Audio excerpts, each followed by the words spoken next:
Our habits have a profound impact on our lives each day, and an even greater impact over the course of our lifetime. From your health and happiness to your success in relationships, the habits you cultivate can make or break your future. And whether you're trying to stop negative patterns or trying to implement habits that could set you up for long-term success, there is one Greek philosopher whose view on habits could help you change your future for the better. Socrates is one of history's greatest philosophers who discovered a theory on habits over 2,000 years ago that still holds relevance today. Socrates was a Greek philosopher who believed that the ultimate goal of human life was to achieve happiness and that the pursuit of wisdom was the best way to attain this goal. He believed that happiness was not something that could be achieved through material possessions or external circumstances, but rather through the cultivation of virtue and the pursuit of truth. To him, virtue was knowledge, or more specifically, knowledge of what is good and what is right. He believed that all human beings have an innate desire to do what is good, and that when we act in ways that are harmful or unjust, it is because we lack the knowledge or understanding of what is truly good. To him, virtue was not something that you could simply read about or understand intellectually, but something that had to be embodied in your actions and behaviour. This is where habits come in. Socrates recognized that our habits shape who we are and the kind of life we live. He understood that forming good habits was essential to living a virtuous life. But Socrates also knew that forming good habits was easier said than done. He recognized the power of our unconscious minds and how our automatic behaviors and thought patterns can hold us back. For example, let's say you have a habit of procrastinating and leaving tasks until the last minute. This unconscious habit might seem to result in only some increased stress, as you cram in some last-minute study for an exam or sit an all-nighter before your assessment is due. But this habit could affect more than just your stress levels. It could lead to poor performance, increased errors, and have serious implications on your future employment. Now, it's unlikely that you consciously chose to procrastinate and cause yourself more stress, but this unconscious habit could have serious implications on your life. And so, rather than having unconscious habits determine the quality of our lives, Socrates emphasized the importance of understanding why we do things, which informs which choices we make. He believed that we must consciously shape our habits and behaviors in order to become the best version of ourselves, and that this requires a deep understanding of ourselves and our own nature. Socrates argued that by reflecting on our own thoughts and actions, we can identify areas where we are failing short of our own ideals and work to consciously improve them. He believed that the more we practice virtuous behavior, the easier it becomes to incorporate these habits into our daily lives. In essence, Socrates believed that consciously forming habits requires both self-awareness and intentional practice. By examining our own behavior and making a conscious effort to act in accordance with our own values, we can develop virtuous habits that lead to a more fulfilling and purposeful life. In fact, Socrates went as far as to say that the unexamined life is not worth living. He believed that if we aren't intentional about our behaviors, we can't become the person that we want to be. And if we aren't intentional about our habits, we won't be happy. But how do we actually examine our behavior? Well, Socrates would tell us that self-reflection is the key to changing our habits. You may want to begin by asking yourself questions throughout the day, like, what am I doing? Why am I doing that?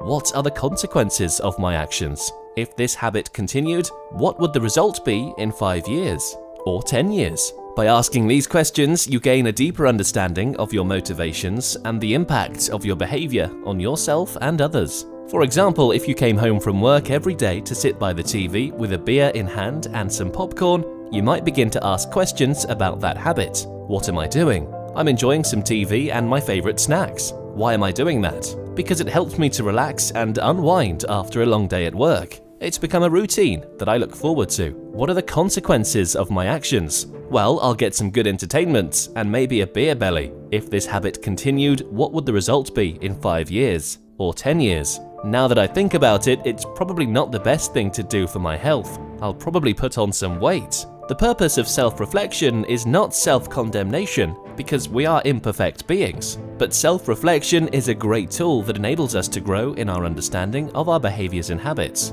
so that we can make positive decisions that will have lasting changes. But we need to recognize that our self-reflection is informed by our core beliefs and values. When we engage in self-reflection, we are essentially examining our thoughts, emotions, and behaviors to gain insight and understanding about ourselves. Our core beliefs and values are often the lens through which we view our experiences and the filter that determines which aspects of ourselves we focus on or ignore. If you hold the belief that life is short and you want to enjoy things now, then you might be okay with watching TV with a beer and popcorn after work. However, if you value your health more than you value immediate pleasure, then you might make the decision to change that unhealthy habit. This process of self-reflection takes our habits from the unconscious to the conscious, enabling us to make informed decisions and actions that align with our core values. On the other hand, self-reflection can also challenge our core beliefs and values by bringing to light any inconsistencies or limitations in our thinking.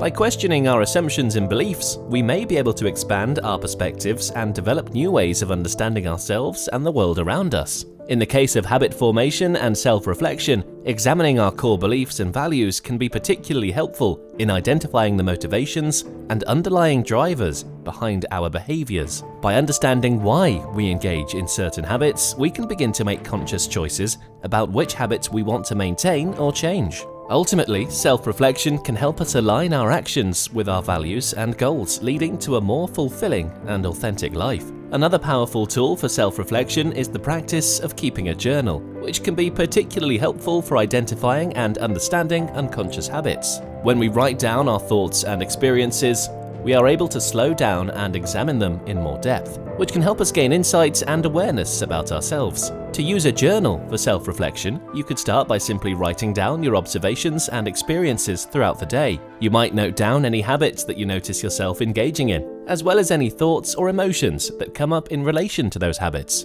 For example, if you find yourself mindlessly snacking throughout the day, you might write down the times and circumstances when this occurs, as well as any emotions or thoughts that come up around this behavior. Over time, you can review your journal entries and look for patterns and themes. This can help you identify the underlying motivations and triggers behind your habits, as well as any thoughts or beliefs that may be driving them. By gaining awareness of these unconscious patterns, you can begin to make conscious choices about which habits you want to keep and which ones you want to change. And as you recognize unconscious habits that are incongruent with who you want to be, you have the opportunity to change these habits and make lasting change. By bringing these habits into your conscious mind, you can be intentional about how to move forward in a positive direction. Maybe your self-reflection could lead to you changing negative habits of eating, not exercising, or negative thought patterns. Or maybe you want to begin reading, exercising, or starting a new hobby. This intentional process of self-reflection can help you to make positive changes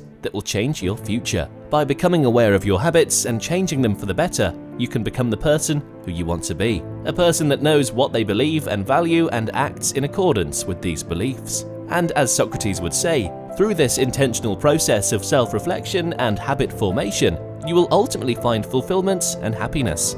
And what is the alternative? A life that goes by without intentional thought, dictated by unconscious habits? Perhaps Socrates put it best: the unexamined life is not worth living.